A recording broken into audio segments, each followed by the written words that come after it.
दुनिया में सबसे पहले शैतान ने बदफेली करवाई।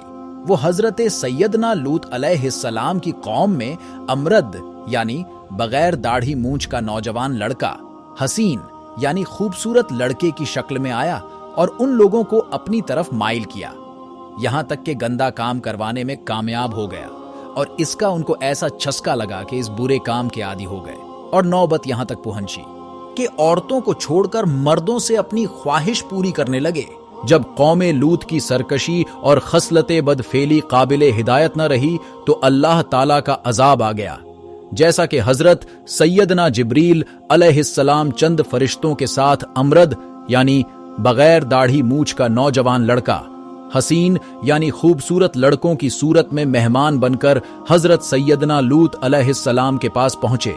इन मेहमानों के हुस्नो जमाल और कौम की बदकारी की खसलत के ख्याल से हजरत सैयदना लूत अलैहिस्सलाम मुशव्वश यानी फिक्रमंद हुए।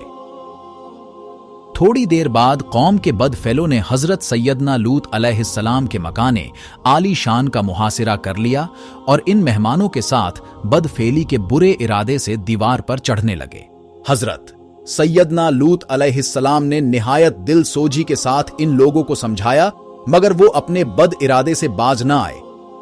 आपको मुतफक्किर और रंजीदा देखकर हजरत सैयदना जिब्रील अलैहिस्सलाम ने कहा, या अल्लाह के नबी, आप गमगीन न हो, हम फरिश्ते हैं और इन बदकारों पर अल्लाह का अजाब लेकर उतरे हैं। आप मोमिनीन और अपने अहिल व अयाल को साथ लेकर सुबह होने से पहले इस बस्ती से दूर निकल जाइए और खबरदार कोई शख्स पीछे मुड़कर न देखे बस्ती की तरफ, वरना वो भी इस अजाब में गिरफ्तार हो जाएगा। जैसा कि हजरत लूत अलैहिस्सलाम अपने घर वालों और मोमिनों को साथ लेकर बस्ती से बाहर तशरीफ ले गए।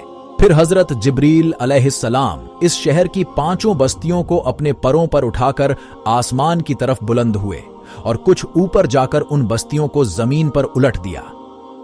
फिर उन पर इस जोर से पत्थरों की बारिश की कि कौमे लूत की लाशों के भी परखच्चे उड़ गए। खास उस वक्त जबकि ये शहर उलट पलट हो रहा था, हजरत लूत अलैहिस्सलाम की एक बीवी जिसका नाम वाइला था, जो कि दर हकीकत मुनाफिका थी और कौम के बदकारों से मोहब्बत रखती थी, उसने पीछे मुड़कर देख लिया और उसके मुंह से निकला, हाय रे मेरी कौम, ये कहकर खड़ी हो गई। फिर अजहाबे इलाही का एक पत्थर उसके ऊपर भी गिर पड़ा और वो भी हलाक हो गई। हजरत सैयदना लूत अलैहिस्सलाम की कौम का एक ताजिर उस वक्त कारोबारी तौर पर मक्का शरीफ की ज़ियारत को आया था। उसके नाम का पत्थर वहीं पहुंच गया, मगर फरिश्ते ने यह कहकर रोक लिया कि यह अल्लाह का हरम है। चुनाचे वो पत्थर 40 दिन तक हरम के बाहर जमीन व आसमान के दरमियान मुअल्लक यानी लटका रहा। जैसे ही वो ताजिर यानी बिजनेसमैन फारिग होकर मक्का से निकलकर हरम से बाहर हुआ, वो पत्थर उस पर गिरा और वो वहीं हलाक हो गया। और इस तरह अल्लाह ताला ने कौमे लूत से शैतानों का खात्मा कर दिया।